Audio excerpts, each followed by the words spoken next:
I am one step closer to getting my next team member. But before I do that, I still want to show you guys something.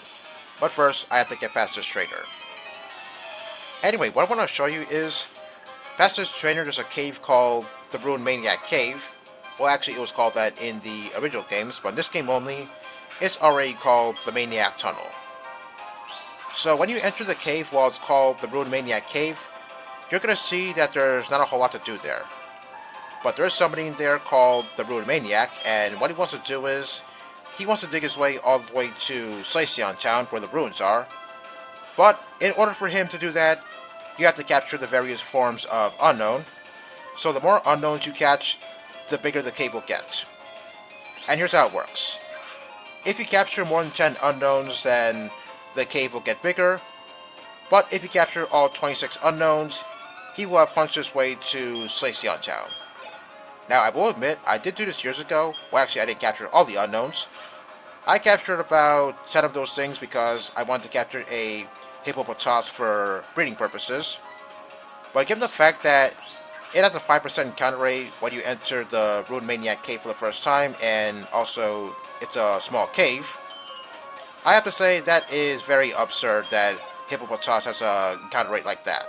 So I had no choice but to capture about 10 unknowns, so that way the cave will get bigger, and naturally hippopotas' encounter rate will increase as well, from 5% to 10%. But if the place is called the Maniac Tunnel, then hippopotas' encounter rate will increase from 10% to 20%. Which I guess is a lot better than 5%, that's for sure. Okay, here we have the TM for Dragon Pulse. If this was the original games, then that would have been the Dig TM instead. Okay, I'm pretty sure I have that TM already. Anyway, in this game only, hippopotas has a encounter rate of 15%, so odds are you're probably going to spend quite a bit of time trying to find it. I know I did. Well, anyway, in addition to hippopotas, you can also find Diglett, as you see right now. Also, you can find Trapinch and even Ditto. Somehow, I get the suspicion that you can find Ditto in a different location, but I'm not really sure if that's true. Well, anyway, Ditto is here just in case you want to capture it. Anyway, back to the unknowns. I will admit, I did try to capture all 26 unknowns because I really wanted to get that rare candy that was in Hisuan Town. But it looks to me like that's pretty hard to do, since the way I see it, I think some of the unknowns have different encounter rates. I believe some of them have a for sure encounter rates, and some of them have a 5% encounter rate in the dead end rooms. Okay, here's the guy that apparently dug his way all the way to Hisuan Town. In the original games, I believe he would call himself the Digging Maniac for accomplishing this feat. Well, I don't care what he calls himself, as long as he gets the job done. Okay, I finally got this rare candy that has been eluding me for several years already. Yeah, I don't know why this was brought back in Brilliant Diamond and Shining Pearl. Okay, that room back there, that is the only place in the game where you can find question mark and exclamation mark unknown. Okay, I'm going to make my way back to Hisuan Town now. Oh wow, Ditto? Here, tell you what.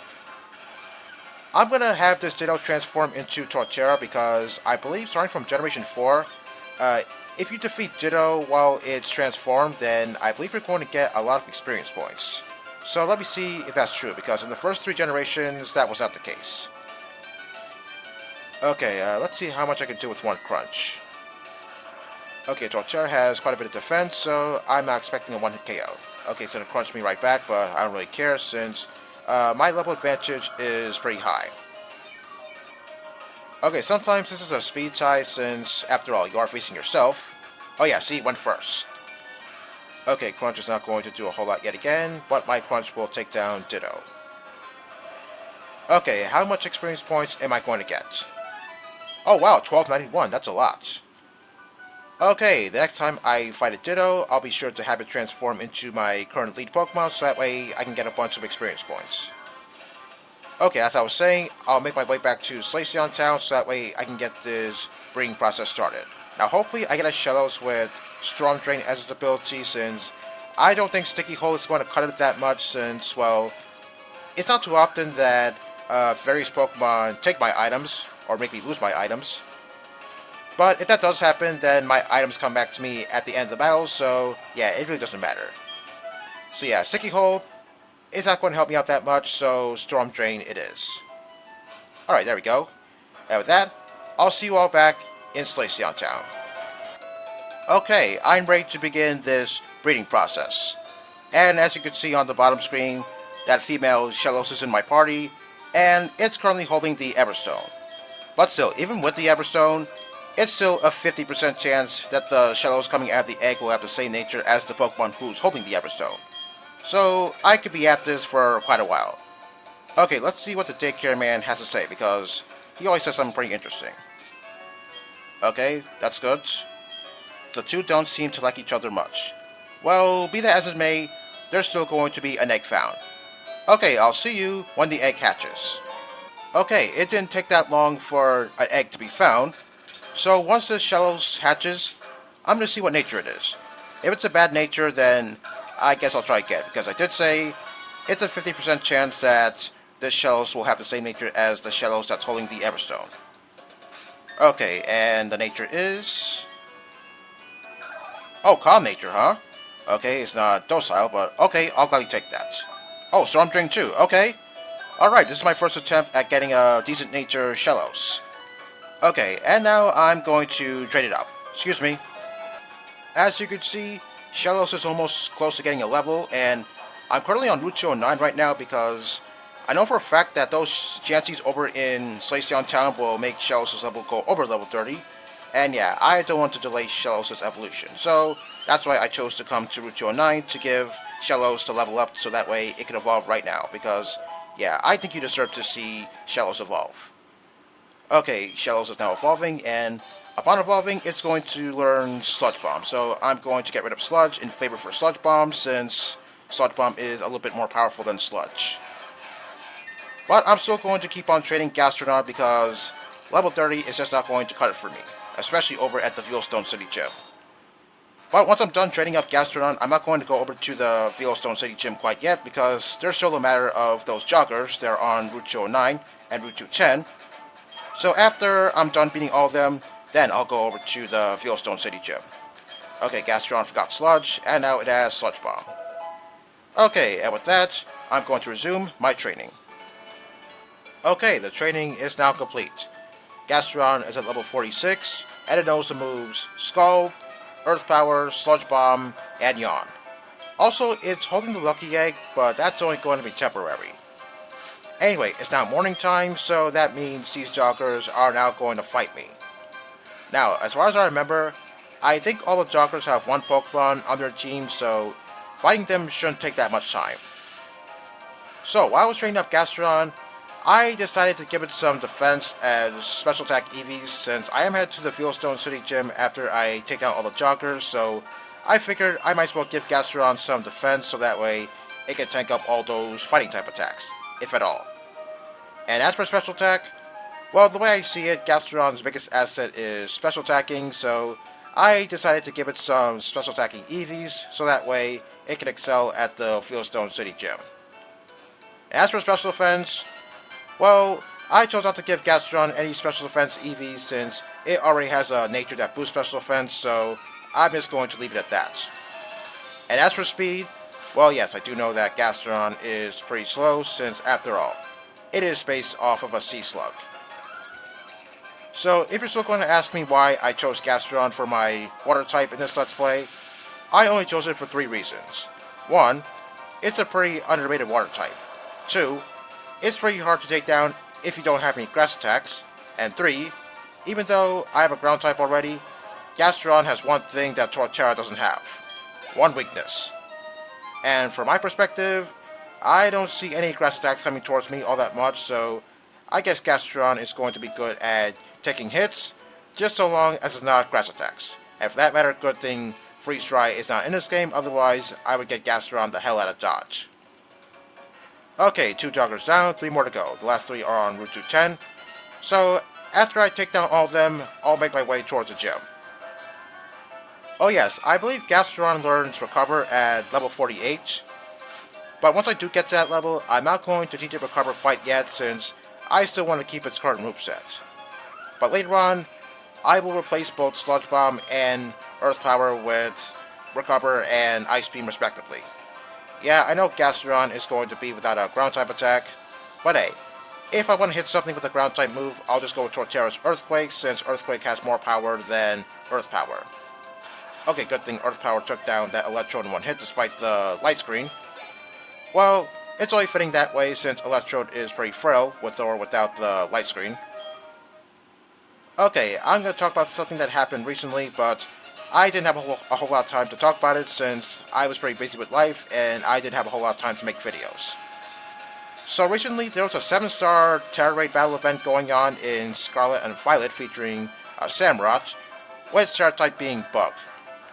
So this event happened from March 31st through April 2nd, but if you missed out on the event then don't worry because it's going to come back on April 7th through the 9th. I'll be honest, I think the Pokemon that was being featured in that event, it should have been Hisuan Samurott. I mean, we don't really see that thing all that much, and if we were to see it, then we would be playing Legends Arceus. And for that matter, why is Samurott's Tera-type Bug anyway? Ooh, ouch, that critical hit hurts. Okay, looks like I'm going to have to go back to the Pokemon Center just to heal, since I don't want Gastrodon taking a hit that could possibly kill it. Okay, as I was saying, why is Samurott's Tera-type Bug anyway? I mean, the only Bug-type moves it can get are Mega Horn, X-Scissor, and Fury Cutter. Well, I'm pretty sure nobody's going to give Samurott Fury Cutter, let's be real here. So I guess either Mega Horn or X-Scissor will do. To be honest, I don't see anything good about Samurott. I mean, I have used it in the past, and, well, yeah, that's just it. I didn't have a whole lot of fun using that thing. I mean, when I first saw it, I was really excited that Oshawott was going to evolve into that, but after using it so many times, yeah, I guess I just lost all happiness for Samurott. Now, if it was Hisuian Samurott, then I guess that would be a little bit better, especially if it were to have its hidden ability, Sharpness, because, in my opinion, I think Sharpness is one of the best abilities out there. Now, I will admit, prior to Scarlet and Violet coming out, I did say I was going to use Lucario, but I ultimately decided to go with Gallade since I never really used Gallade. And I'm really glad I went with Gallade since Sharpness is really kicking a lot of ass for me. So, yeah, Sharpness on Gallade, yeah, that's one of the best combos I could ask for. Sharpness can boost the power of slicing moves such as Sacred Sword, Leaf Blade, and all that kind of stuff. And oddly enough, Samurott can get Sacred Sword as one of its egg moves, starting from Ultra Sun Moon. And you know what's funny about that? The last time I saw Sacred Sword Samurott was back in Pokemon Blaze Black and Vault White. Gee, who'd have thought Samurott would get Sacred Sword in the future? I certainly didn't think about that. But yeah, in all honesty, that Tera Raid Battle Event should have involved Hisuian and Samurott, since I think it's a lot better than just regular Samurotts. Okay, hopefully Gastrodon can take this close combat. Alright, there we go. Oh yeah, take a look at Skull's animation. Okay, that background I see, I believe that belongs to the move called Magma Storm. Yeah, I don't use Magma Storm too much, but if I were to see it, then I would see that background. And as for the attacking animation, I believe that belongs to Hydro Pump's animation. Well, I don't use Hydro Pump too much, and, well, if I were to see Hydro Pump, then I would see that animation. Now, in the previous version of Renegade Platinum, I believe there was a bit of a bug in the move Scald. And what was that bug? Well, it appears to me that Scald made physical contact, and Scald is not supposed to do that. Okay, so hopefully that bug has been fixed in this version of Renegade Platinum.